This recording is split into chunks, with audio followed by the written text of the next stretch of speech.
सभी दर्शकों का मैं राज ज्योतिषी पंडित मुकेश शास्त्री हार्दिक स्वागत करता हूं, अभिनंदन करता हूं।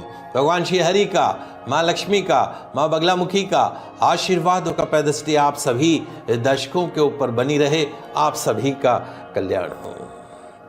दोस्तों, आज एक बहुत महत्वपूर्ण जानकारी मैं हमारी महिला दर्शकों के लिए आपके साथ साझा कर रहा हूं और वो है मोबाइल प्रयोग से संबंधित।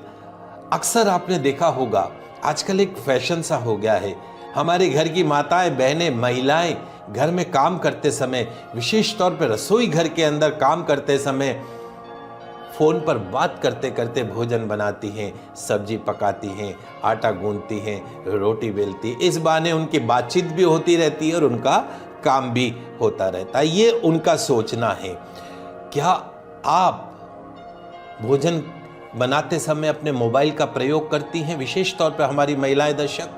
यदि हाँ, तो हो जाइए सावधान, क्योंकि भोजन बनाते समय मोबाइल का प्रयोग करना बन सकता है आपकी और आपके परिवार की, आपके बच्चों की बर्बादी का कारण। जी हां दोस्तों, निश्चित तौर पर भोजन बनाते समय जो हमारी सोच होती है, अब आप एक महिला हैं, अपनी माँ से बात कर रही हैं, अपनी दोस्त से बात कर रही हैं, अपने पति से बात कर रही हैं।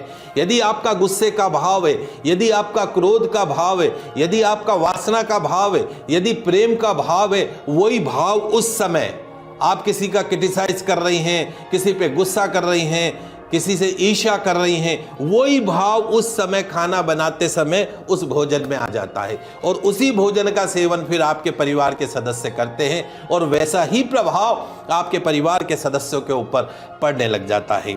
तो आइए मैं जल्दी से आपको समझाता हूं। मोबाइल पर क्रोध करते हुए, गुस्सा करते हुए भोजन बनाना, आपको किसी पे गुस्सा आ रहा है और आप उसको डांटती भी जा रही हैं और खाना भी, तुम्हें शर्म नहीं आती, तुम ऐसा करते हो, तुम वैसा करते हो, और बनाते समय अपनी आटा भी गूंद रही हो, रोटी बना रही हो। आपकी ये आदत उस भोजन में क्रोध की अधिकता को बढ़ा देती है और जब उस भोजन को आपके परिवारजन ग्रहण करेंगे, उनमें भी क्रोध की अधिकता आएगी। करके देखिएगा, एक दिन आपको पता पड़ जाएगा। आप सोचेंगे पंडित जी क्या बोल रहे हैं। सत्य बात बता रहा हूं आपको। भोजन बनाते समय क्रोध नहीं करना, वैसा ही और मोबाइल पे बात करते समय बिल्कुल क्रोध नहीं करना। दूसरा, मोबाइल पर किसी से बात करते हुए अपने आप को कोसना, और भोजन भी बना रही हो, खाना भी बना रही हो और खुद को कोस रही हो। हाय मेरी तो फूटी किस्मत, ऐसा मेरे साथ हुआ, वैसा मेरे साथ हुआ, मतलब जीवन में तो मेरा तो जीवन ही खराब हो गया इस घर में आके, और खाना भी बना रही हो और खुद को ही कोस रही हो। तो ये कोसने की प्रवृत्ति, और मोबाइल पे ही, आजकल मोबाइल पे ही तो सारे काम होते हैं, तो वह कोसने की प्रवृत्ति उस भोजन में आ गई। उस भोजन को आपने घर के सदस्यों को खिला दिया, वो सब जीवन भर अपने आप को कोसते रहेंगे। क्या आप ऐसा चाहते हो? नहीं चाहते तो बंद कर देना। वासना, अगर आप भोजन बनाते समय किसी से वासना संबंधित कर रही हैं, सेक्स से रिलेटेड बातें कर रही हैं, तो वैसा ही भाव उस भोजन के अंदर आ गया है और आपके परिवार के सदस्यों का भी दिमाग वैसा ही सेक्स, वासना की तरफ भागेगा।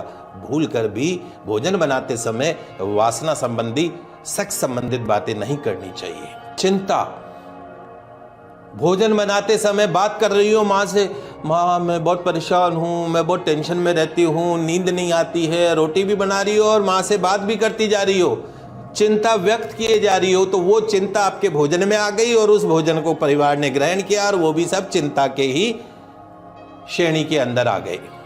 षड्यंत्र, भोजन बनाते समय षड्यंत्र रचना, मोबाइल पर अपन ऐसा करेंगे, उसके साथ वैसा कर देंगे, उसके साथ वैसा कर देंगे, षड्यंत्र रचना। मोबाइल के ऊपर बातचीत हो रही है, स्पीकर पे है और आप भोजन बना रही हैं, आटा गूंद रही हैं और मोबाइल साइड में रख दिया, आराम से बातें बना रही हैं और षड्यंत्र रच रही हैं। तो वैसा ही षड्यंत्र का भाव भोजन के अंदर आ गया, परिवार के सदस्यों में आ गया। वो भी अपने जीवन में हमेशा षड्यंत्र ही रचते रहेंगे। अगला, मोबाइल पर बात करते समय क्रोध नहीं करना, वासना नहीं करनी, ईर्ष्या नहीं करना, गुस्सा नहीं करना, षड्यंत्र नहीं रचना। तो मोबाइल पर अगर बात कर भी रही हो और भोजन बना भी रही हो, तो बड़ी प्रेम पूर्वक बातें करो। परिवार के बीच के अंदर सुख शांति समृद्धि की बातें करो कि कैसे मेरे परिवार में खुशियां आए। भगवान की बात करो, ईश्वर की बात करो। बात करने के लिए मना नहीं कर रहा हूं, लेकिन बात करने के अलग अलग तरीके हैं, उसका प्रभाव भोजन पे आ जाता है। तो भूल कर भी मोबाइल के ऊपर बात करते हुए भोजन बनाते समय इन सब चीज़ों का ध्यान रखिए। प्रेम पूर्वक बात करते हुए भोजन बनाइए, आपके घर में सुख शांति समृद्धि रहेगी। आशा करता हूं कि इस जानकारी का आप सभी महिला दर्शक लाभ उठाएंगी। आगे आने वाले एपिसोड में और नई जानकारी दूंगा। तब तक मुझे दीजिए इजाज़त। खुश रहिए, अपना ख्याल रखिए। जय श्री कृष्णा, जय माता की।